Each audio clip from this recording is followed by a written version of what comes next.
Hi, everyone. Welcome to our discussion on fostering a sense of community. I'm Dennis. I'm your host. I'm a longtime Kaplan teacher and just really excited to kind of bring you into this discussion. So please put your questions in the chat, say hello, say where you're signing in from. We'll put up a poll to hear kind of a little bit more of what grade level you're kind of working with as educators. And today we've got this amazing panel. Of course, we've got our Murner, who I'm always with, and two amazing guests to really help us guide us through and share some amazing tips and just context around this idea of community. Can we start with some quick intros? Murner, do you want to kick us off and just say hello to everyone here?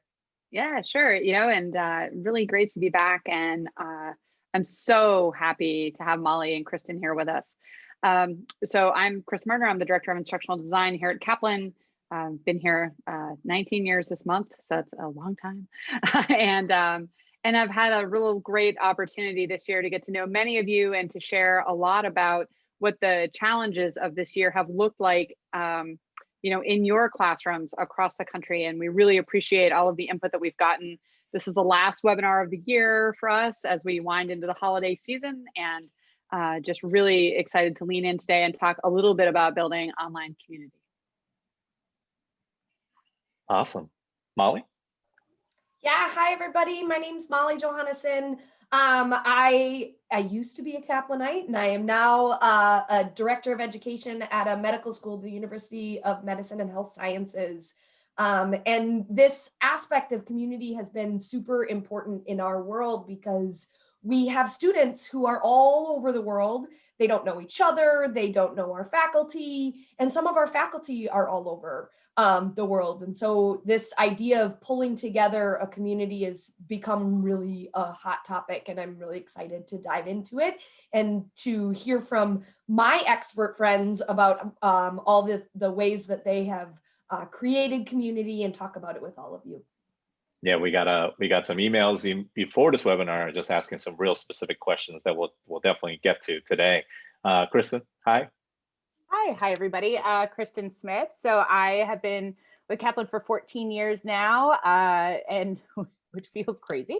And I'm the Student Brand Ambassador Senior Manager for medical students across the country and Puerto Rico. And so community is very important to the students I work with. It's important to me when I'm working with over 200 students across the country in different geographies, different time zones, which in and of itself can be fun, all virtual. And so excited to talk about that experience, and also just all the experience I have in listening to the students and kind of what they've experienced in general, and certainly in this bizarre year. And I'm excited to, of course, talk to Chris and Molly. Yeah, I mean, that's an understatement, right? I mean, even before this webinar, I could barely get a word in with these three. It's going to be an awesome conversation, I think, and they're a perfect example of how you can build that online community. But we're in this meeting and discussion together to help students. And so, Chris, can you help frame that? Like, what are we trying to help with today? What is the problem at hand? Yeah, I think, we've talked a lot this year about ways to engage your students and ways to essentially get them to complete all of the activities that you have assigned through curriculum, and sort of getting them to check the boxes. We've talked about designing great environments to encourage them to lean in.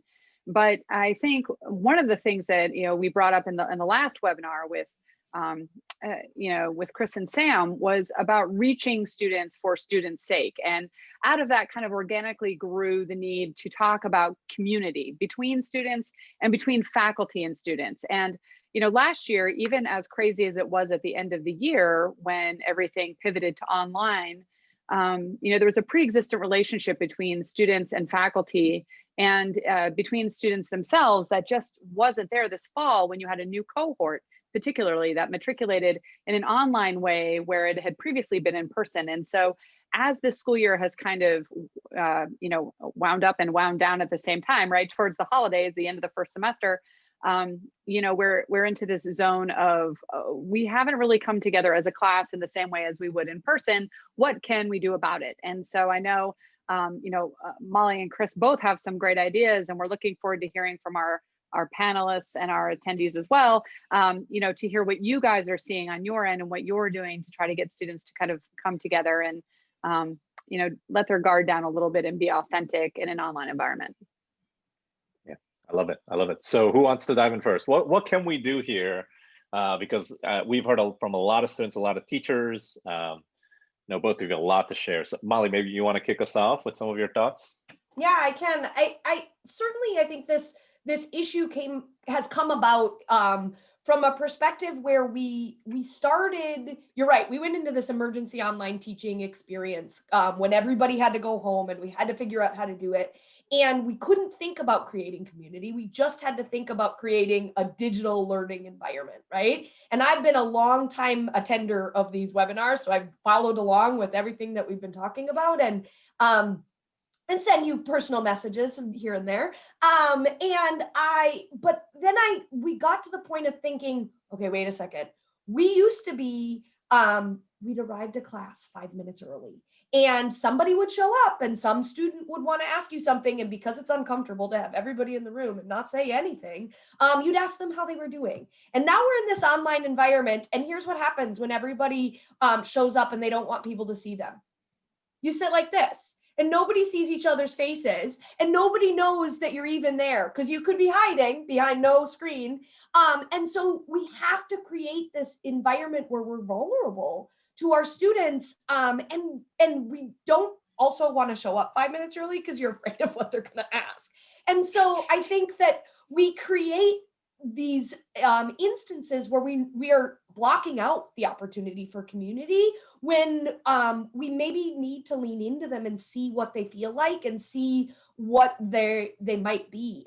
I facilitated a class last night that's a seminar style class with students, and I do a lot of work with faculty.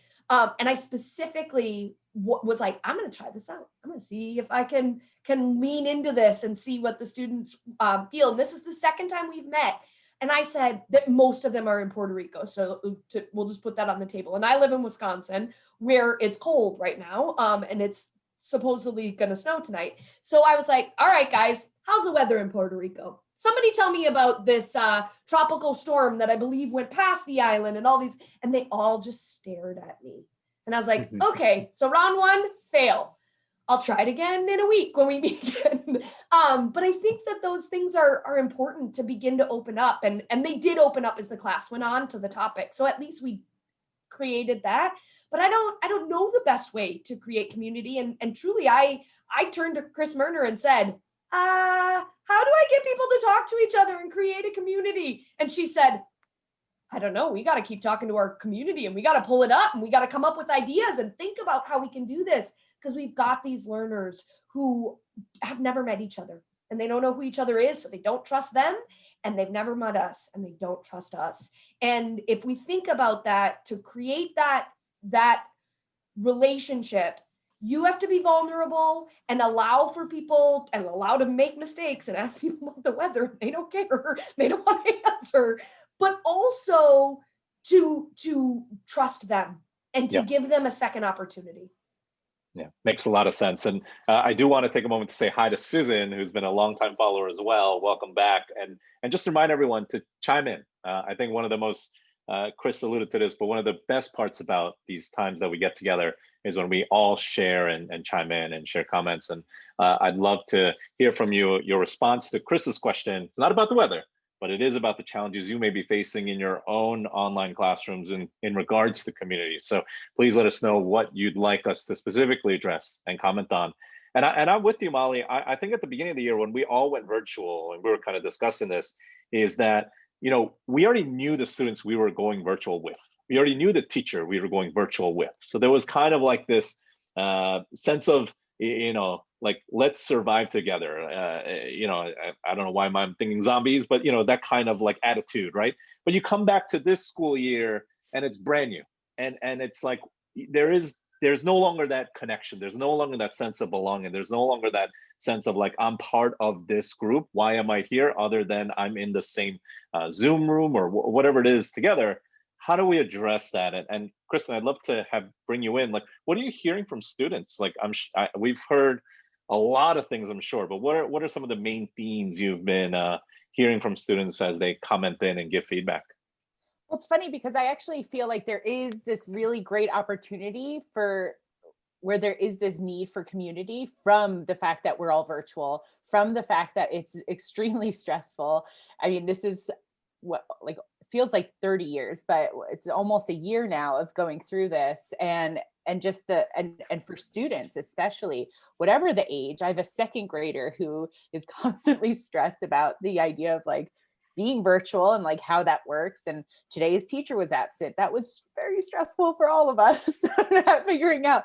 And then the med students I work with, you know, it's having to worry about step one. It's having to worry about also like the other factors like pass fail in the future and what does that mean, and suddenly not even being able to study together. And I think one of the biggest themes is being able to, and I think there's an opportunity for all of us here is being able to talk to everyone. It's not even just the people within your class, it's the people outside of your classroom that are also going through this, and finding solutions in a way that maybe someone in your class doesn't know that, but someone from similar class across the country has a great idea for how to stay in the zone and how to stay engaged without losing interest and without getting caught up on the fact that you can play a video game at the same time or look at your phone and very cleverly go off camera, as Molly showed, you know. So I think being able to utilize those opportunities is something that students are really looking for. And I think in this day and age with all the social platforms and, you know, text apps like GroupMe and WhatsApp and Slack and Google Hangout, like Zoom, like whatever the case is. And I think not utilizing Zoom too much is Zoom fatigue is real. I feel it. I think based on the nods, everyone on this call feels it.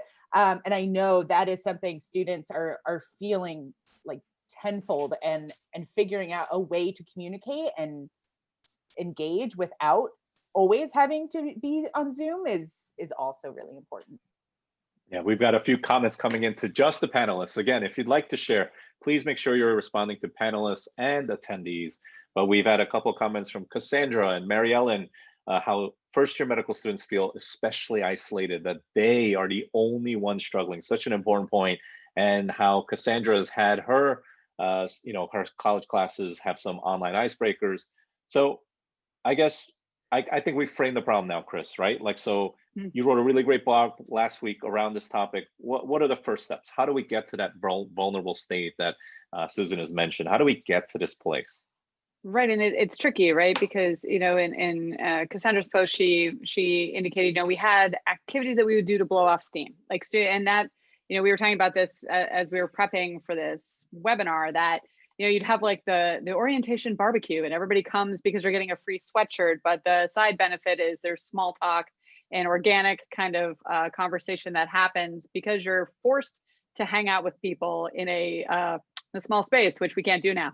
But I think when you're moving that online, the authenticity that kind of organically developed when you're stuck outside together, you know, around the fire pit, doesn't really happen in a Zoom room, you know, in the same way. And I think, you know, we've all struggled this year to try to figure out new ways to use technology to make it feel less techy. And I think, you know, there's been some great games that are available online that are board games that they've transitioned to online where you can play. There's Jackbox games, which have, you know, students can log in, you know, a certain number at a time, depending on the game, and they can interact with a Zoom board and then their phones. And some of those things feel pretty forced, but sometimes you might just hit on one that feels pretty good. You know, there's some trivia ones so that it gets the nerdier students among you, and you kind of like divide them into smaller groups and give them different activities in different groups and let them choose. I think, you know, it's a lot of trial and error, you know, to Molly's point of asking about the weather in Puerto Rico. It's probably similar a lot of the time, just nice, and not in Wisconsin really, and certainly not in Vermont, where I am either. But I think, you know, asking those questions or getting in their face a little bit to show that you really do care and you're going to be persistent and not go away is exhausting for you as an educator, no doubt. But I think the payoff is there on the backside, right? You know, we've all had those experiences where we've had classes that are tougher to gel, and then when they do, they're like, oh, that was actually one of my favorite classes to teach once I got through the awkward time. But it does take some trial and error. And I think, we spent a lot of time looking for fun activities we could do with some summer programs we worked with. And really the games sound a little hokey, but I don't think they're any hokier than icebreakers you would have done in person. I don't know. Have you tried that, Molly? Well, I agree with you, Chris. I was going to say, it's funny because this isn't new, right? Like, it's not new to try to need to create a connection. It's also not new to need to create genuine connections in an online world. We just are new to it. Like, we're new to it in a way that as educators, because we're all in it now, versus in the last probably 10 to 15 years where educators chose to teach in that way and chose to move in the direction of saying, I'm going to do this synchronously and I'm going to do this asynchronously. Let me ask this question asynchronously beforehand, and I'm going to follow it up in my in-person thing, or in a discussion forum or something of the sort. And so much of the research is there. We're just new to it, right? In the same way that when we transitioned to this emergency online teaching, we had to take a step back and be like, okay, wait a second. Going after learning objectives, establishing assessments, knowing, what we're going to fill the teaching with is the same as what we've done before. Anybody who is trained in education or knows about education has been through the ice-breaking activities that are uncomfortable, that are, you're like, this is hokey. And then about 10 minutes in, you're like, okay, I'm in. Like, I want to know more about you now anyways. So I don't care that it was hokey. But we forgot that was something that we had to do, and many higher education and medical education and professional education in general. And I see that most people on the webinar from that layer, the higher education and professional education sector, you focus on the topic, and it's not always about the other side of the coin. And so we have to step back and be creative and be like, okay, how can I let go of the fact that I have to get through what I know is 130 minutes of physiology content that they only gave me 50 minutes to cover, and I want to add in a game. And I want to add in something that's going to be fun. Like, how do I do that and really take a moment and think about it? And we haven't had time to do that. And so now we're kind of stuck with it. And I think we have to take a moment to do that. Like, even if it's over the holidays, but we have to be able to come back and go into the new set of creativity in the days ahead. Yeah, Kristen, I want to come to you in a moment because I do think of you as just really fun. Well, way more fun than I am, of course. But to that end, just real quickly, there was a question in the chat. Again, if you'd like to share your question with everyone, just make sure you type to all panelists and attendees. When you type to only panelists, only we can see it, and then people might get suspicious we're making it up. But I promise. Celeste has asked us, seeing students on Zoom is very helpful, but we've been told we can't ask students to reveal themselves on Zoom. Any suggestions how to promote sharing? There are a few things that come to mind. I'd love to hear from this group as well. One is, I get it. You can't force them to do it, and they probably wouldn't do it anyway. But encouragement of the things that being on Zoom kind of provides as a benefit is a big thing. And what I mean by that is not just being on camera, but even chatting in is something that you want to make sure you just give special attention to. The same way we're kind of giving the space and really reading these questions out loud and trying to address them. It tells the students, it signals to them that they matter, that they're not just there as viewers, they're there to engage and be active in the classroom. And so once you get them in the game early, once you start saying things like, oh, Molly, you seem really excited about that. Can you tell me more? Or Chris, you really liked that joke, didn't you? I'll see if I can give you a few more there, right? Or Kristen, you hated that, huh? The more you can kind of tell them you're actually using that information to mold the class to them, to make it more about them, to help them feel as individuals, and to help them get to know each other can be a really, really big icebreaker of sorts in a very organic way. So that's something I'd really consider as an online educator. Another thing is, a lot of times it's not comfortable coming on in a huge group setting on camera, right? Like, in this day and age, there's always that fear of judgment. And I think that's even more so when you have to show not just yourself, but also your personal living space. And so I think, a way to help that can be sometimes these smaller breakout rooms at times, just to help them get to know each other, kind of like a speed networking. I know it can feel hokey, but again, just once you get past that, you'll see students open up way more and feel comfortable. And I would say probably the third thing, and I don't want to overwhelm anyone, but the third thing that comes to mind is kind of promoting this sense of video submissions. So over the past summer, Chris and I worked with the various programs, and we encouraged them to have their students submit their work, their content, not just in written form, but in this age of TikTok, students are getting way more comfortable with expressing themselves in short video form. And so that allows other students to give feedback, to get to know each other. And I think all of that adds up a little bit over time.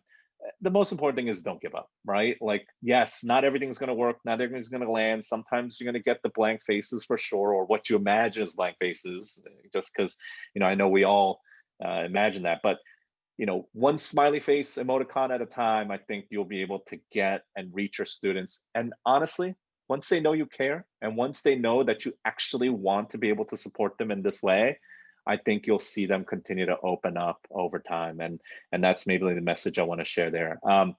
But to that end, it sounds like folks are chiming in with some other ways to get folks involved. That Julius mentioned Goose Chase, Flipgrid. Kristen, I know we've done a few different engagement activities over the years. Any come to mind as like special, like, whoa, like this worked really well, surprisingly or not surprisingly? Yeah, so I also actually am the fun director for my team. So really into fun. But yeah, I think there are a lot of like really simple ways. I also think, truthfully, I didn't always do this, but I really go out of my way to just ask my team that. And I think so often you want to figure it out without having to ask, and sometimes you have to worry about what the kind of responses might be. But I have found that the more I ask, the more honest feedback I receive of like what works, and when I utilize that, they're even more interested in offering feedback as well, or and answering my questions. So I do think just asking is helpful.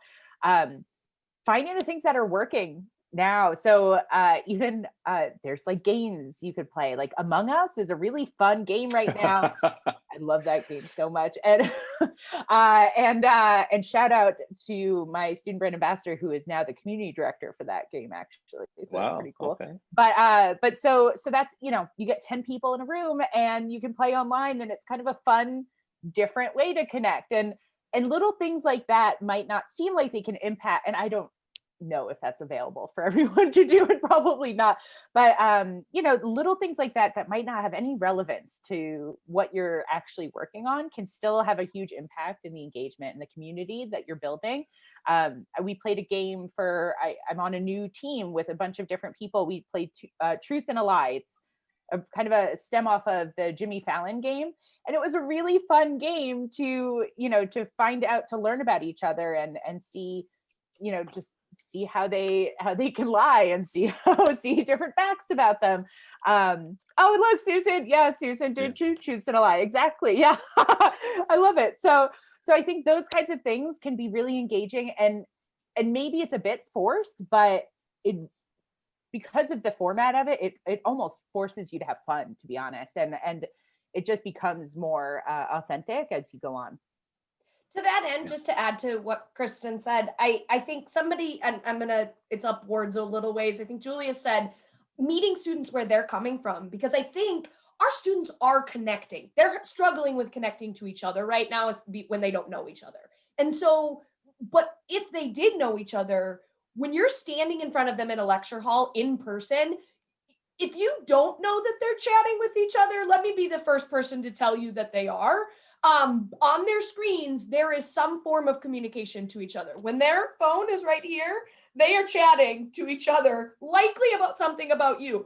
It might be the funny look on your face. It might be that you laughed, or you, for me, it's always my accent. But they're saying something to each other. And truthfully, our goal is for them to say something about the topic, right?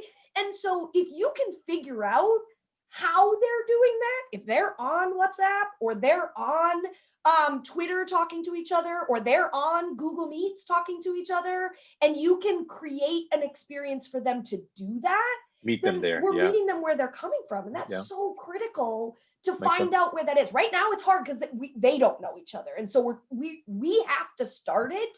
and be as awkward and uncomfortable as it is, and hokey, and eventually and just kind of own it and live into it, and eventually they'll show us what the ways are that they're going to move. And I love that two truths and a lie. I'm going to try it with the faculty. So thank you, Susan, for that suggestion. I'm going to see how it rolls out with my faculty. I don't know whether that will work, but we need some community building, so I think we'll try it as well. So, but I think meeting them where they're coming from, and I know institutions have rules about this, and they do, but that also doesn't mean on an individual basis. You can't say, okay, my school says I can't officially talk to the students by WhatsApp. Okay, we can't have an official conversation, but can we have a fun conversation? Can we have a, hey, I'm checking in on how things are going with you conversation? And so you are meeting them where they're coming from, not on an official manner. That has to be sent through email or whatever on the LMS or whatever it happens to be, but kind of finding ways around that. Yeah, Molly, you were talking to me about just even moving away from traditional ways of meeting your students, kind of like you said, if no one's coming to your office hour, it's time to change the game plan. It's time to be a little bit more flexible during these times. And I'll just, I want to hear from other folks, but I just want to say the most important thing is like knowing that this investment matters, right? In this, I think it's something we bypass or we just take for granted, like, oh, this is just the way online classrooms are. And I just don't think that's the case. But Chris, I think I jumped in right when you were about to say something. No, it's funny because I was so on your video submission at the same time you were talking about that. I was going to ask Molly about meeting students where they are in alternative manners, but also it always kind of circles back around to a topic we've hit before, which is boundary setting, right? How do you, I know you're somebody who's really available for your students a lot and at strange hours because they're far away from your time zone, but even if they weren't, say they were down the block, I know that your heart is for your students and you would make time for them, even if it was kind of uncomfortable maybe for your personal life. So my question to you is, how do you manage boundary setting when you're also trying to go above and beyond? I know it's a struggle for all educators and some who just wear their heart on their sleeve a little bit, maybe more like you. So I was just curious, how do you balance that and kind of make sure that everything gets done, but you're still finding time to recharge your batteries? So to be honest, I'm super extroverted, so that is part of it. My batteries are charged by this. Wait, you are? I could have. I know, right? Not at all. Not at all. I'm also people say this all the time. Where does your energy come from? I don't know. If I could bottle it up and sell it to people, I would. I'd probably make some money. But it just is what it is. Sometimes, in fact, I can't hold it back. You guys would be surprised to hear that I am recovering from being sick. So that this is just where it comes from. And I have a very clear agreement with my family, and it is my spouse and I and 3 dogs. So the dogs are very good with it. They walk with me every morning. This is what drives me. And that's hard to create and hard to clear. But it is what drives me. That's not to say that there are times where my husband calls me out and he says, I'm not in your phone. Why are you paying attention to it right now? And then I'm like, oh, you called me out. Okay, put the WhatsApp down. Like, this isn't an emergency. And there have definitely been times in my life where I know everything that came at me was an emergency. And I felt like I had to deal with everything, every single email. And I just told the faculty this the other day. I wish I could teach you how I got from every single notification in my phone had to be dealt with at every single moment to triaging. And I don't know how I did it, but I do triage at this point. I read messages because I want to know what you said, but I'll look at it and be like, that'll work till Monday. That's fun day. That's fine. That's when I want to deal with it. Or, you know what? I know it's 10 o'clock at night and you just need me to say, it's okay. I'll talk to you tomorrow about this. Or to look at it and say, that doesn't belong tonight. Like I know I have a notification. I'm a notification person. I want all the notifications, but they're going to go away so that I know where they are. If there's an email that I need to deal with, it remains unread until I deal with it. I hate the fact that I can't make my text messages unread. So if you guys can, if anybody has an Apple tool to do that, like I would like to learn. WhatsApps I can, so I got that. but not my text messages. So I triage. I'm a triager, and I didn't used to be very good at it. And I don't know where I went from being good at it to not being good at it, but I hit the end. Like I hit where I was burnt out and I had to transition. I transitioned positions. It's actually, I ended up at Kaplan. Now I'm someplace else. So, and that allowed me to recognize this isn't an emergency. And I had colleagues who told me repeatedly, that's not an emergency. You don't have to deal with it. And so I think getting to the place where you can recognize that yourself and seeing when do I need to be there for my students when they need me, and when can I triage them because it's not an emergency till tomorrow, and I'll think about it during the business hour. Yeah, makes a lot of sense, and it kind of ties back in with some of the other self-care blog posts and webinars we've done in the past. And again, it's a balancing game, but most importantly, your students know that you care, and I just keep pushing forward. I guess where I'd want to go with this is, I don't know if this is just a classroom issue either, right? And what I mean by that is, when you're at school or at a physical location, the students are going to find a way to connect amongst each other quite naturally.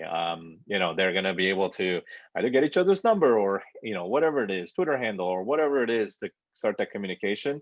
I just don't know if that opportunity exists anymore. Kristen, I know you work with a ton of, brand ambassadors and just students across the country. What have you been hearing from like their social needs, I guess, in terms of like, how are they meeting other students who are either in the same classes, or is there an opportunity for that to happen that still abides by maybe the university's policy around privacy or whatever the case is? Is that something that we should be trying to create the space for? Any thoughts there? Yeah, so I've actually heard a number of students have been kind of almost given a role from their dean to kind of be the like socialite of their class for med school. And that, I think it might be more common in med school, but certainly an undergrad thing as well. I think certainly once you get to high school and below, it gets harder. But certainly for higher ed, kind of designating like a person who has strong social skills that translate virtually, they can kind of navigate that and kind of push more of a community together. There's oftentimes like class Facebook pages. It's happening now more on GroupMe. It happens even on Slack, I've heard. But opportunities to kind of start that even before a school year begins have worked really well. Even before COVID times, like that was just kind of a natural way to start a community before they even all congregated at the school. So I found that that's actually been really effective, is just kind of finding a few people to almost take on that role for the school. So to make it feel more natural. And then they're able to kind of find the right platform. Maybe it isn't Facebook, maybe it isn't GroupMe, wherever the place is, even if it's email, there's a way to navigate that, and meeting them where they want to be. That kind of takes care of that measure.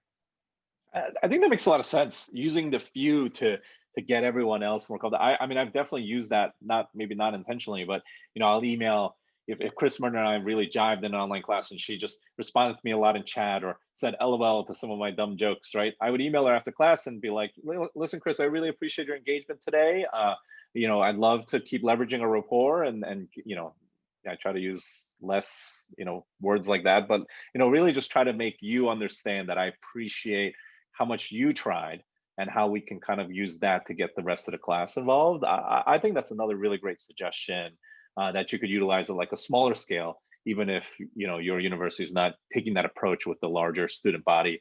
So that's really great.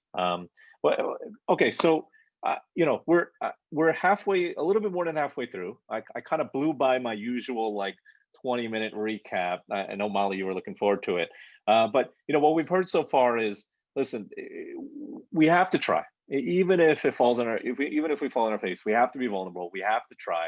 It's so important for students to feel like they're a part of the team, that they have a sense of belonging, that they feel connected to you as an instructor, but also to the other students. We talked about a number of ways you can do that.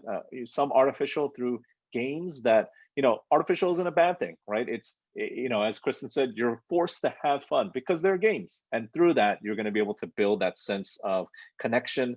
And we talked about other ways we can have students express themselves. I think earlier, I just want to shout out, who was it? Oh, it was Susan. Susan mentioned that, she gets so much more involvement by asking them to just share their answers or comments in chats. So there are other ways to kind of draw from students other than just having them on camera, but surely or slowly over time, you can help them understand also why it's so valuable to be on camera and to share your facial expressions and your body language and all that. But yeah, so Chris, what else can we do here? So we talked about some of the tools we can use. We saw some of the behaviors.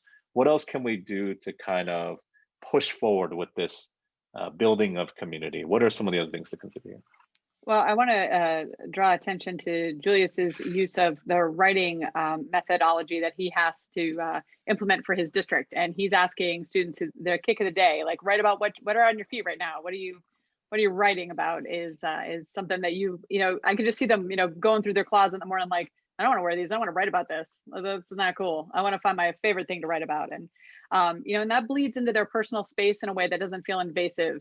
I think.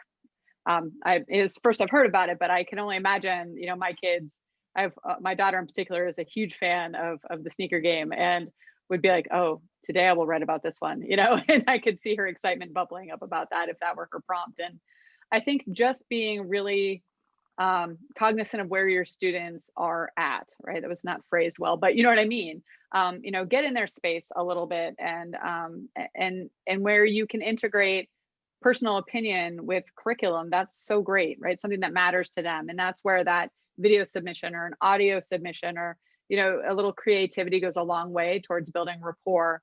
And I think it comes across as authentic as it persists throughout the curriculum, right? It kind of has a dribble all the way through. And, oh, Miss Murner always asks me about this, or she's always gonna, do this. And to Molly's point about being consistent, kind of continuing to try until they just give up and give you a little bit, right? So I don't know that I've come up with any brilliant solutions. I think Julius is pretty cool, and I'm sure you guys all do different things while you're trying to engage that are similar. I see a question here from Kyla about this hybrid, the hybrid thing. Oh, we address this all the time now. This seems to be a trend this year, right? Where you are in front of a classroom of learners in your space, and you're so excited to have people in your real physical space, and then you also have a Zoom room to maintain. Yeah, I find that so tricky. And one of the best practices that we've seen consistently come up is group work and a lot of planning. You can manage that situation if you really work out kind of, all right, we're going to break them into breakout rooms, and then we'll have each student be a leader. We're going to time box it. We're going to put somebody on the hook for a deliverable at the end of this time box, and you do the same thing in the classroom. And that way you're kind of eliminating some of that deprioritization that you feel when you're on Zoom and somebody else is in the room with a whole bunch of people, and you feel like you're kind of sitting in the back of the room with no voice. And so when you think about it that way, you want to design your activities, maybe asynchronously, you can have them watch kind of the lecture part of your class. And then when they come, you're doing all the application and group work. And if you're fortunate enough to have a TA to man the chat box, that's awesome. If you're not, like most teachers, the group work and the design and kind of being sure that the active activities can either be led by some of the students or you can pop in, because just like you would in a classroom, you go from group to group, you do the same thing online. And so I think that that really helps build a little bit of leadership. It builds some online community and appropriate interaction depending on how old your students are. And it also then helps with that, I'm not in the room, I can't raise my hand in the same way. Because as an educator, you can't help it, right? You're going to give your attention and your energy to the people in front of you in a different way. And it's a challenge, and my heart goes out to everybody that's in that situation. It's just tricky. And I think planning is really the best way that you can possibly try to manage that situation. Easy for me to say. Just to piggyback on that, I mean, Susan made a really good point about assigning different problems to different groups. And I love that idea, and having them share with each other, because that those online learners want to engage with each other in some way, shape, or form, but they're not physically in the room and they're not physically with the other people. And even if they don't like other people and don't really want to physically be with them, there is some need to have a community associated with their learning. So can they be put into breakout rooms and they solve different problems, and then the groups that are there 6 feet apart or in masks or whatever version of safe interaction that your institution can provide, can they also think about a problem? And then they teach each other. And I piggyback on that, Chris, because I am so a fan of putting the learning in the hands of the students, and whoever the student might be. It might be a group of faculty, or it might be a group of learners, and students who are there to be learners. But I think if you can pre-plan and say, okay, I'm going to do this and I'm going to set this up. And I've set up breakout rooms with faculty many times where they said, how did you do that so flawlessly? And I've said, did you notice I gave you an open-ended question to think about before I did it? So while you were thinking and you were getting ready to do this, I'm on the other end doing the digital component of it, and I'm setting you up. And we're always afraid of that tech component of it, and many of us don't have a second person. But if you plan it, okay, I'm going to get you to work with each other, so I can do something else while I'm setting up the next thing that we're going to do. You'll continue to pull in that community and pull in the ideas of the learners that you have engaged in your experience. Yeah. The only thing I'd add to that is I really just want to highlight that idea of a deliverable. If you give them focus, if you give them a goal that they have to accomplish, I can't tell you how many times we've had such great feedback from students around just this feeling of, I guess, accomplishment, this feeling of, hey, we got through it, we got it done, and actually I have something to show for it, right? And yeah, I would say bonus points again if that deliverable is more than just some notes or even a paper, right? If there's some way for students to feel like they can be flexible in terms of how they're expressing themselves as well, I think that will just continue to kind of strengthen their ability to communicate digitally and with each other. And so, even for my, I have 2 young kids at home.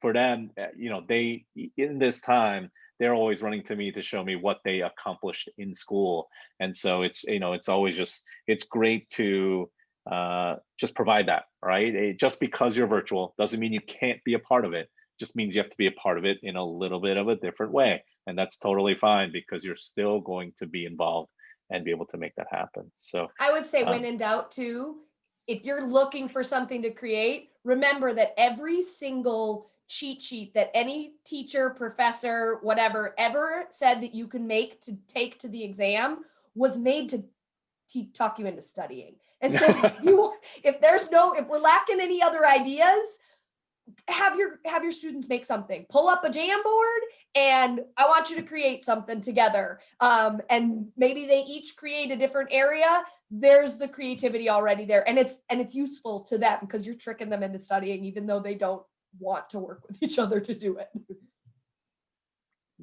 Yeah, makes a lot of sense.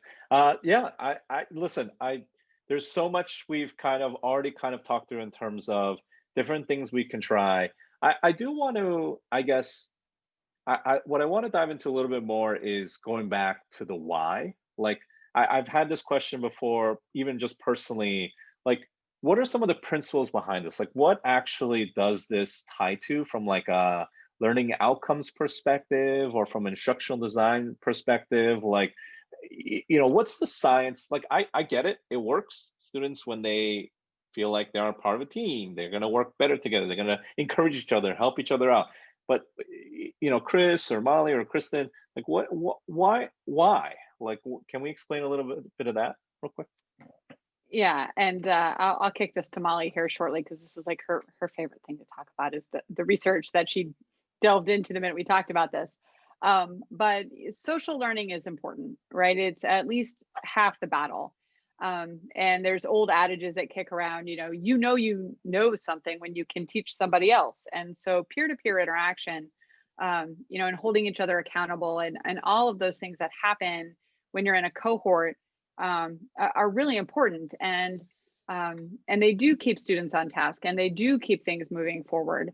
And I think, I did my most recent graduate program online, and we were cohorted, but people came and went. And I developed a relationship that was really shallow with maybe a few people. And it just was such a different experience even as a professional adult who wanted to be there and was paying to be there and sacrificing things to be there, like I was very clear about my why and what I was doing, right? And motivation was not my problem.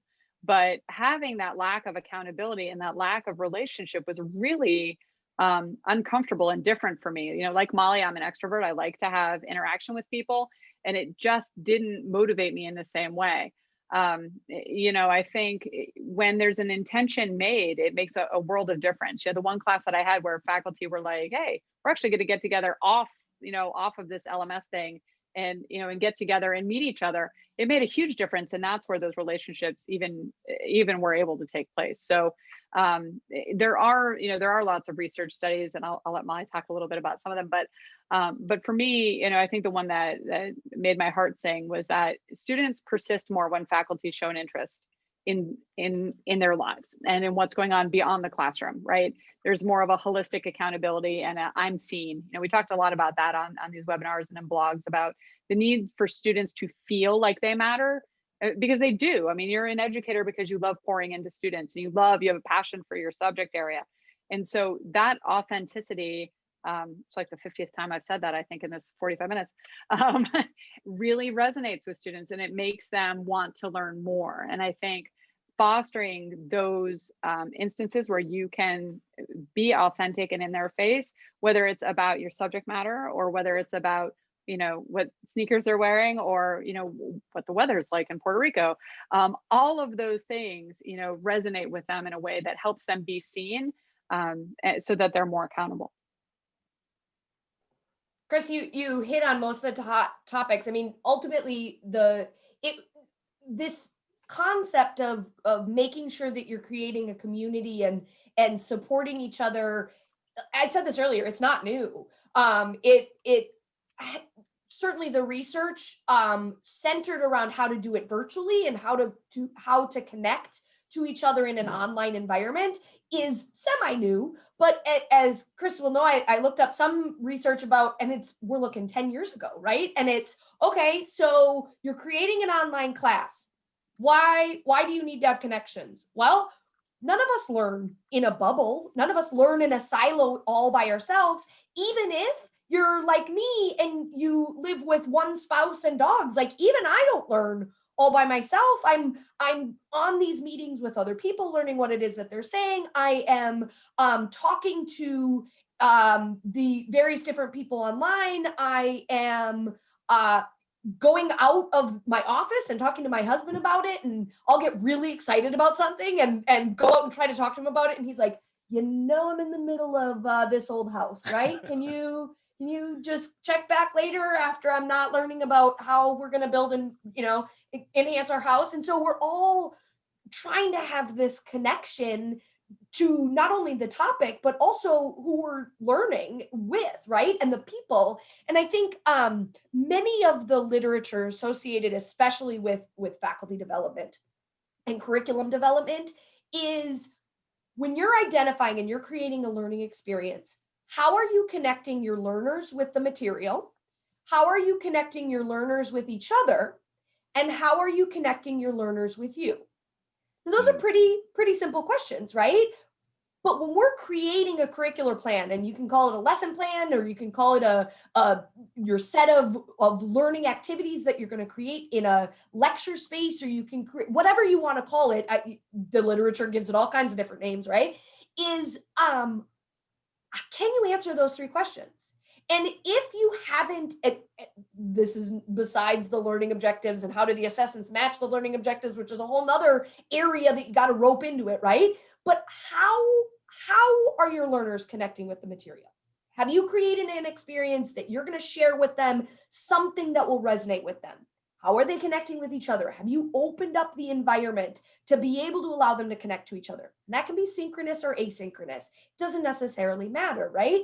That have you started by allowing for them to have a question about something and then pulled them back together? And how are they connecting with you? Are you involved in this, or are they only talking to each other? And you pop in from time to time to find out what they're talking about on the discussion forum, but you're not poking at them and pulling out more and more, right? And it is, I mean, Chris, you said it, the authenticity.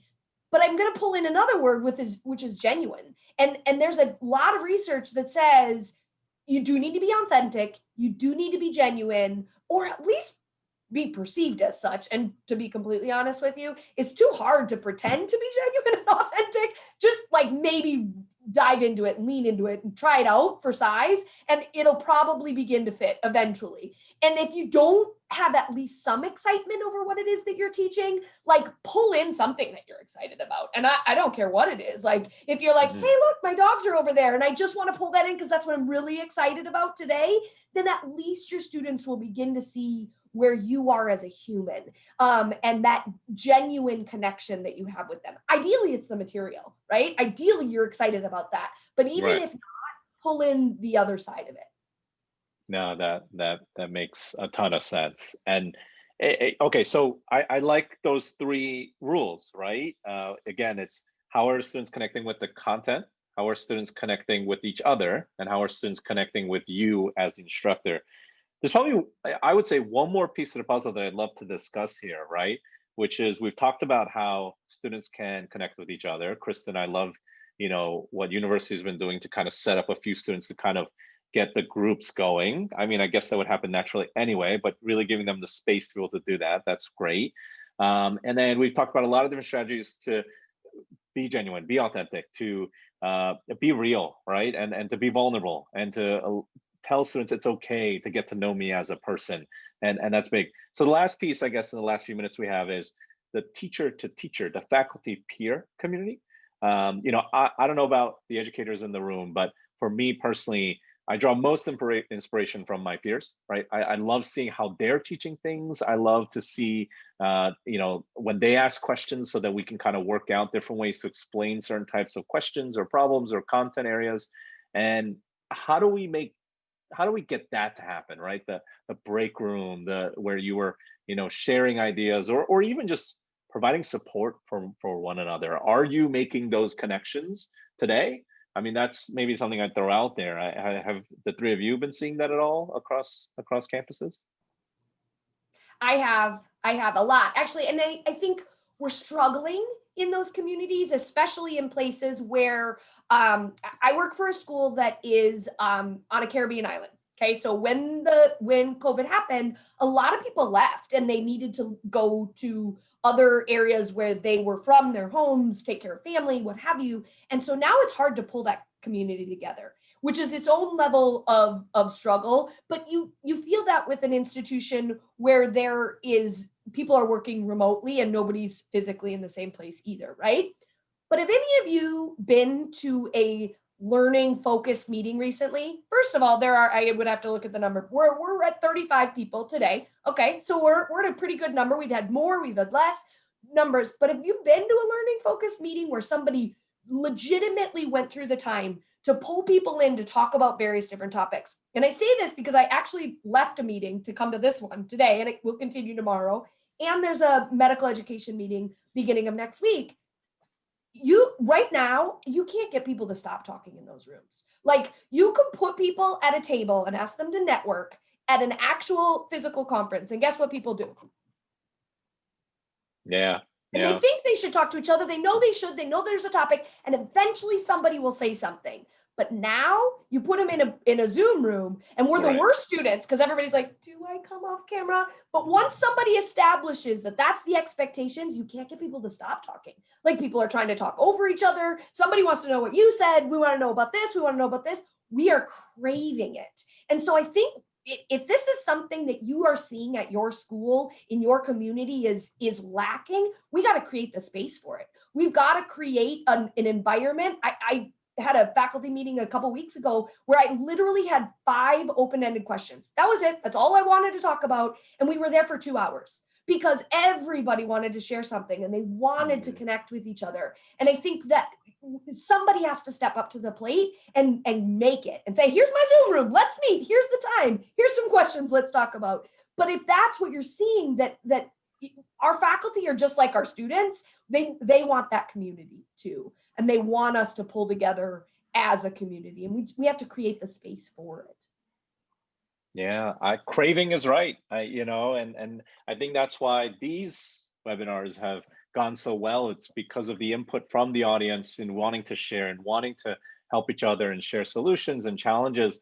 And again, I think the need to create that, I'm with you, Molly, and maybe that's the call to action for our last webinar of 2020 as we head into the holidays, is to challenge you to create a similar experience with your peer group, with your students, but really start small, right? Start with just maybe a few of your fellow peers that you feel most comfortable with, that you feel like you could do a dry run with, that you feel like you could bounce ideas off of and be vulnerable with, and kind of grow that over time, and find your people, right? Find the people who you're going to be able to confide in, and we need that. We need that as human beings. We need that as educators, but we need that.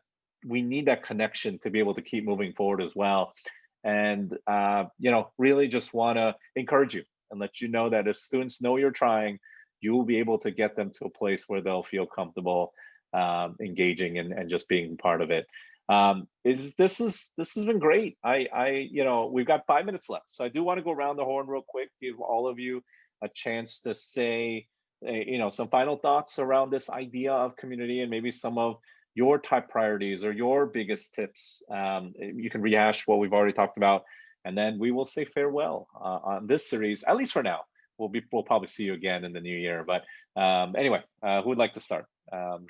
Molly, you would like to start? Sure. And I have two points, two thoughts.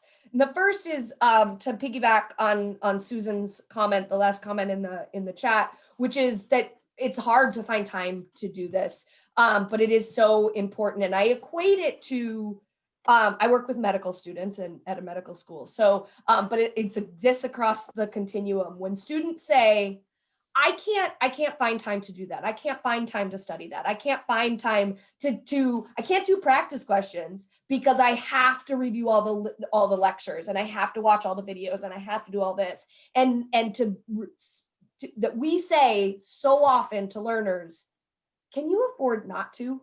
Because you're not scoring where you want to score. So I piggyback that, and I would implore us to say, we can't afford not to find time for this, in the same way that we can't afford not to find time for our own, putting up the barriers and creating space where we triage and space where we dive in and we lean in, because that it is so incredibly important. And the other side of that is this, that we are creating and we're continuing to develop a culture that involves a remote community. And it didn't exist before. And it did real quick because we already had an in-person community.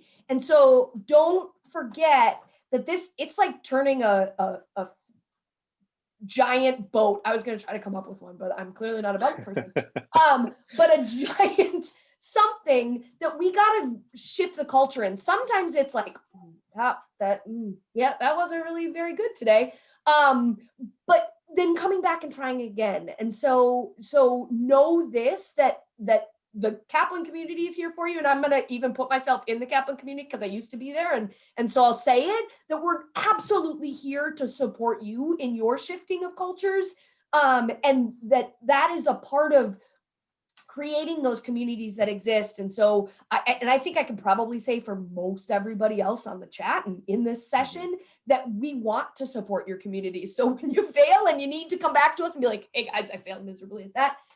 We've all been there, and we'll like to try it again with you as well. And my dog Mackie is really excited about being here. So we'll see him wandering around a little bit as we get the last words from everybody else. But thank you for inviting me. I love the building of community, and I'm so appreciative of being a part of it. Yeah. Awesome. Kristen, what have you been? Yeah. So thank you. So I think the two thoughts that I have when thinking about community are simplicity and thoughtfulness. And I think those are just so key. So simplicity, and in the past, like I've tried to create communities and made it where it was like, okay, so you're going to go here for this and here for this and here for this, and thinking like, this is great because it's exactly what you need, because you need video. And I'm so sorry, this cat. You need videos in this place, and you need a chat and like board here.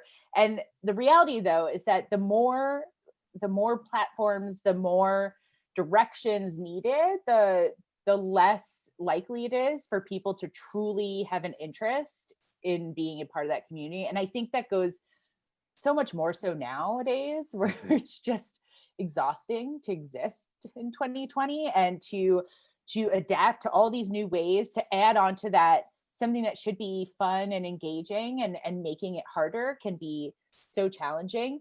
And the thoughtfulness, I think, just, again, like getting back to finding people where they already are, asking them what they want, what they need. And I think just being thoughtful about, this is tough for everybody. It's tough for all of you listening now. It's tough for your students. It's tough for their families.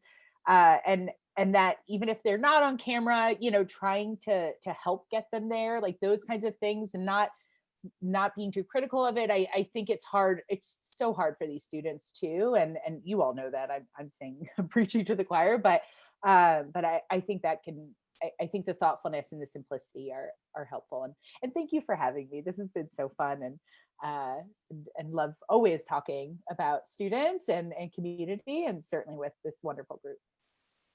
Awesome. Chris, take us home.